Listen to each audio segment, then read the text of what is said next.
Hi friends, welcome to my channel my tricky twins. இன்றைக்கி நம்ம பார்க்க போகிற ஆக்டிவிட்டி என்னென்னா, இது வரைக்கும் நம்ம டிஸ்கஸ் பண்ணாத ஒரு டாபிக் தான் நான் எடுத்திருக்கேன். அந்த டாபிக் எப்படி குட்டீஸ்க்கு ஃபஸ்ட்டு இன்ட்ரொடக்ஷன் கொடுக்குறதுன்றது நான் கொஞ்சம் தயங்கினேன்.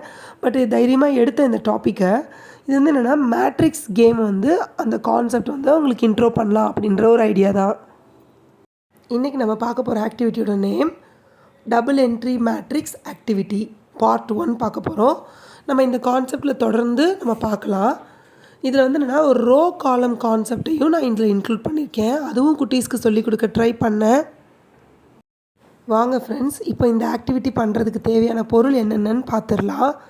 ஃபஸ்ட்டு நமக்கு கார்ட்போர்ட் ஷீட், ஒரு A4 பேப்பர் வேணும், ஸ்கெட்ச் பென்ஸ் வேணும், குட்டீஸ் விளையாடுற அந்த குட்டி குட்டி பில்டிங் பிளாக்ஸ் வேணும். A4 ஷீட்டை அந்த கார்ட்போர்ட் ஷீட்டில் ப்ளேஸ் பண்ணுறதுக்கு ஒரு ஃபெவிகால் வேணுங்க.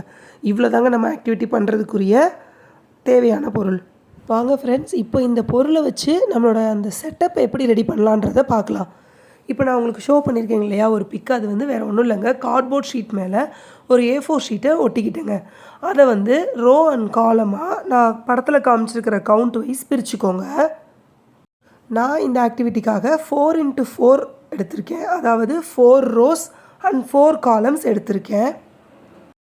ஒரு ரோ அண்ட் காலமும் different kind of colour matching காம்போவாக நான் இதில் எடுத்திருக்கேன். நெக்ஸ்ட்டு நம்ம குட்டீஸ் விளையாடுற அந்த குட்டி குட்டி அந்த பில்டிங் பிளாக்ஸில் உள்ள அந்த சிங்கிள்ஸாக எடுத்துக்கிட்டேங்க. நம்மளுக்கு எவ்வளோ கவுண்ட் தேவைப்படுமோ அதை நீங்கள் ஒரு தடவை ப்ராக்டிஸ் பண்ணும்போது உங்களுக்கு எவ்வளோ கவுண்ட் வரும்னு தெரிஞ்சிடும். அவ்வளோ கவுண்ட் உள்ள அந்த பீசஸ் எல்லாம் எடுத்து ஒரு பவுலில் போட்டு குட்டீஸ் முன்னாடி வச்சுருங்க. இது தாங்க நம்மளுடைய ஆக்டிவிட்டிக்கு தேவையான செட்டப். வாங்க நம்ம இப்போ குட்டீஸ் எப்படி விளையாடுறாங்கன்றதை நம்ம பார்க்கலாம். ஃபஸ்ட்டு விளையாட ஸ்டார்ட் பண்ணும்போது அவங்க எந்த ஸ்கொயர் ஃபில் பண்ணணுமோ அதில் வந்து ஃபஸ்ட்டு அவங்களோட ஃபிங்கரை வைக்க சொல்லுங்கள். அப்போது அவங்களோட இன்னொரு ஹேண்டை வச்சு 2 ஸ்ட்ரெயிட் லைன் போட சொல்லுங்கள். அந்த 2 ஸ்ட்ரெயிட் லைனும் எந்த கலரில் போய் முடியுதோ அந்த கலர் பிளாக்ஸ் தான் நீங்கள் எடுக்கணும் அப்படின்னு சொல்லி கொடுங்க. நான் அப்படி தான் அவங்களுக்கு ஃபஸ்ட்டு ஸ்டார்டிங்லேருந்து ப்ராக்டிஸ் கொடுத்தேன். 2-3 டைம்ஸ் விளையாட வச்சதுக்கப்புறம் தான் நான் ரெக்கார்டிங் செஷனே போனேன். பட் இருந்தாலும் கொஞ்சம் அது புது கான்செப்ட்ன்றதால கொஞ்சம் ஸ்ட்ரகிளிங் இருந்தது, உண்மைதாங்க. பட் ஆனால் ப்ராக்டிஸில் அவங்க இதை விட இன்னும் ஸ்பீடாக பண்ணுவாங்க. பட் இன்றைக்கி ஃபஸ்ட் டைம் இந்த கான்செப்ட் இன்ட்ரோன்றதால கொஞ்சம் டைம் அதிகமாகவே எடுத்தது. நான் கொஞ்சம் ஸ்பீடப் பண்ணிக்கிட்டேன். விளையாட இன்னும் ஜாலி ஆகிட்டாங்க. பட் ஆனால் என்கிட்ட ஒரு தடவை கேட்டுட்டு கன்ஃபார்ம் பண்ணிவிட்டு வச்சுக்கிட்டாங்க. நல்லா இருந்துச்சுங்க. இது நான் ஸ்டார்ட் பண்ணேன், கொஞ்சம் பயந்து தான் ஸ்டார்ட் பண்ணேன். பட் ஆனால் ஓவராலாக 2 குட்டீஸுமே சூப்பராக பண்ணாங்க. இந்த செட்டப்பை ரெடி பண்ணுறதுக்கு ஒரு 2 to 3 minutes ஆச்சுங்க. ஒரு பேப்பர் எடுத்து ஒரு கோடு போடுறதுக்கு அவ்வளோதாங்க ஆயிருக்கும். பட் ஆனால் இந்த கான்செப்ட் அவங்களுக்கு சொல்லி கொடுக்குறதுக்கு கொஞ்சம் நிறையவே டைம் எடுத்துச்சு. பட் இட்ஸ் ஓகேங்க. நான் ஆல்ரெடி உங்ககிட்ட ஷேர் பண்ண மாதிரி தாங்க, நம்ம அவங்களுக்காக ஸ்பெண்ட் பண்ணுற டைம் எதுவுமே வேஸ்ட் கிடையாது. அவங்களோட ஃப்யூச்சருக்கு நாம் பண்ணுற ஒரு பெஸ்ட்டு இன்வெஸ்ட்மெண்ட்டுங்க. ஸோ அப்படி தான் நான் நினச்சி ஸ்பெண்ட் பண்ணுவேன். நீங்களும் அப்படி நினைங்க, உங்களுக்கும் அது ஒரு டைம் வேஸ்ட்டுனே தோணாது. அவங்க விளையாடும்போது அவங்களோட அந்த எந்துவை நீங்கள் பாருங்களேன். ஸோ உங்களுக்கு அந்த ஒரு சலிப்பே தட்டாதுங்க. கண்டிப்பாக நீங்களும் புதுசாக இன்னோவேட்டிவாக கொடுங்க. உங்களுக்கு நான் ஷேர் பண்ணாத ஏதாவது ஐடியாஸ் உங்களுக்கு இருந்தால் கூட எனக்கு நீங்கள் உங்கள் ஐடியாஸை ஷேர் பண்ணுங்கள். ஸோ நான் சொன்னேன் இல்லைங்க, எந்த ஸ்கொயர் ஃபஸ்ட்டு ஃபில் பண்ணுமோ அதில் அவங்களோட ஃபிங்கரை வைக்க சொல்லுங்கள்.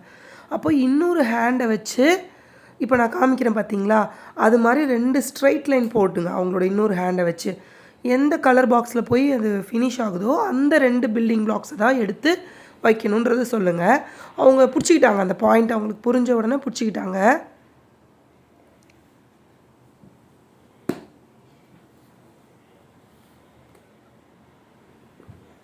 அவ்வளோதாங்க, சூப்பராக விளையாண்டாங்க. இப்போ பாப்பா விளையாடுறத பார்க்கலாம். ககனை விடவே கொஞ்சம் ஸ்ட்ரகிளிங் இருந்துச்சு. பட் அவங்களும் லேட்டரான் அந்த கான்செப்டை பிடிச்சிக்கிட்டாங்க. அதுக்கப்புறம் டக்குன்னு எடுத்து வைக்க ஆரம்பிச்சிட்டாங்க. பட் நீங்கள் உங்களோட குட்டீஸ்க்கு டைரெக்டாக 4x4 போகிறதுக்கு உங்களுக்கு விருப்பம் இல்லை அப்படின்னா நீங்கள் ஒரு பேசிக் லெவல் 2x2 மேட்ரிக்ஸ்லேருந்து எடுங்க. அதை அப்படியே 2 to 3 ஆக்குங்க. அப்புறம் 3x3 ஆக்குங்க. அப்புறம் கூட 4x4 ஆக்குங்க. No problem. சின்ன சின்ன ஆக்டிவிட்டீஸ் கொடுங்க. ஃபஸ்ட்டு எடுத்தோடனே 4x4 ட்ரை பண்ண வேண்டாம். நீங்கள் அந்த நான் சொன்ன மாதிரி 2x2லேருந்து கொடுங்க. கண்டிப்பாக கோப்பப் பண்ணிப்பாங்க. அவங்களே கேட்க ஆரம்பிச்சிடுவாங்க, அம்மா வேறு எந்த ஆக்டிவிட்டியும் வேண்டாம்மா, இதே மாதிரி கொடுங்கம்மான்னு கேட்பாங்க. அவ்வளோ பிடிச்சிரும் அவங்களுக்கு.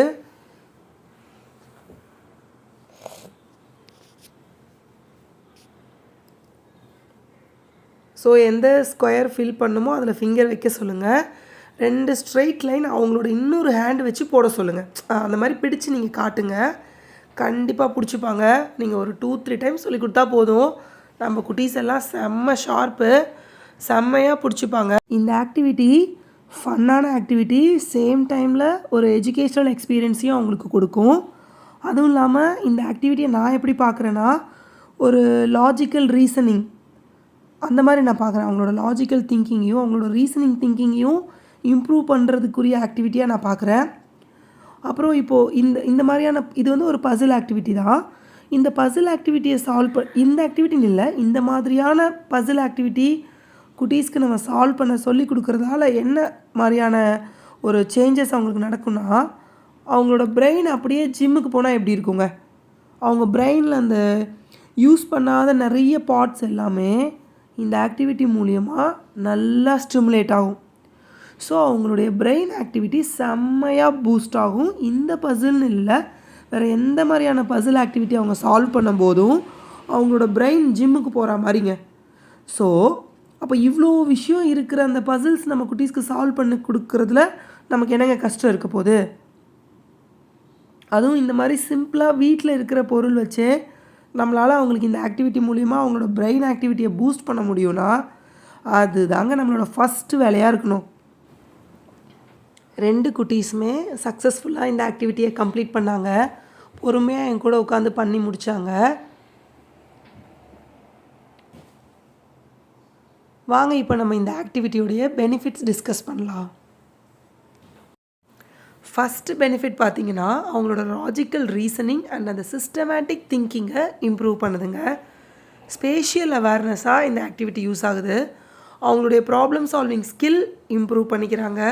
இது வந்து ஒரு காம்ப்ரிஹென்சிவ் கான்செப்ட்டுங்க. நான் ஸ்டார்டிங்லேயே சொன்னேன் இல்லையா, அந்த ரோ காலமை ஃபஸ்ட்டு அவங்களுக்கு இன்ட்ரொடக்ஷன் கொடுக்குறோம். எப்படி இப்போ ஆரோ மார்க் இன்ட்ரோ பண்ணோம், அது மாதிரி இது ஒரு காம்ப்ரிஹென்சிவ் கான்செப்டை நம்ம அவங்களுக்கு இன்ட்ரோ பண்ணியிருக்கோம். அவங்களோட அந்த மைண்ட் திங்கிங் லெவலை இந்த ஆக்டிவிட்டி எக்ஸ்பேண்ட் பண்ணுது. ஆல்ரெடி குட்டீஸ் இன்டெலிஜென்ஸாக இருப்பாங்க, அவங்கள இன்னும் அந்த இன்டெலிஜென்ஸை இன்க்ரீஸ் பண்ண வைக்குது. அவங்க இந்த பசிலை சால்வ் பண்ணி முடிக்கும்போது அவங்களோட கான்ஃபிடென்ஸ் லெவல் செம்மையாக பூஸ்டப் ஆகிருக்கும். என்னடா இது ஒரு புதுசாக மம்மி ஒரு ஆக்டிவிட்டி கொடுத்தாங்க, அதை நம்ம பண்ணுறோமே, நமக்கு கூட இது பண்ண வருதே அப்படின்னு சொல்லிட்டு அவங்களுக்கு கான்ஃபிடென்ஸ் லெவல் பூஸ்ட் ஆகும். அப்புறம் லாஸ்ட்டாக நான் சொன்ன மாதிரி இது வந்து ஒரு பிரெயின் ஜிம் ஆக்டிவிட்டிங்க.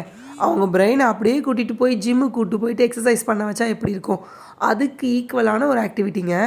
நம்ம இந்த பிரெயின் ஜிம் ஆக்டிவிட்டி நம்ம இன்னும் தொடர்ந்து பார்க்கலாம். குட்டி குட்டி கான்செப்டாக ஒரு குட்டியாக எடுத்து நம்ம அவங்களுக்கு இன்னுமே நிறைய இதில் கொடுக்கலாம். அந்த இவ்வளோ பெனிஃபிட்ஸ் இருக்கிற இந்த கேமை யாருமே மிஸ் பண்ண வேணாங்க. எல்லாருமே அவங்கவுங்களோட குட்டீஸ்க்கு ட்ரை பண்ணுங்கள். அந்த ட்ரை பண்ண பிக்ஸ் அண்ட் வீடியோஸ் என் கூட ஷேர் பண்ணிக்கோங்க. நம்மளோட சேனலில் அவங்களோட பிக்ஸ் அண்ட் வீடியோஸ் வர்றதுக்கு நான் வெயிட் பண்ணிகிட்ருக்கேங்க. அப்படி ஒரு வீடியோவுக்காக நான் வெயிட் பண்ணிகிட்ருக்கேனே சொல்லலாம். சரி, ஓகேங்க. கண்டிப்பாக உங்களுக்கு இந்த ஆக்டிவிட்டி பிடிச்சிருக்கும். உங்களோட ஃப்ரெண்ட்ஸ் அண்ட் ஃபேமிலியில் யாருக்காவது இது யூஸ் ஆகும்னு நினச்சிங்கன்னா கண்டிப்பாக அவங்களுக்கு இதை ஷேர் பண்ணுங்கள். அவங்களையும் சப்ஸ்கிரைப் பண்ணிக்க சொல்லுங்கள். நான் இன்னொரு சூப்பரான ஒரு க்ரியேட்டிவான க்யூட்டான ஐடியாவோட நான் உங்களை மீட் பண்ணுறேன். தேங்க்ஸ் ஃபார் வாட்சிங். Happy learning.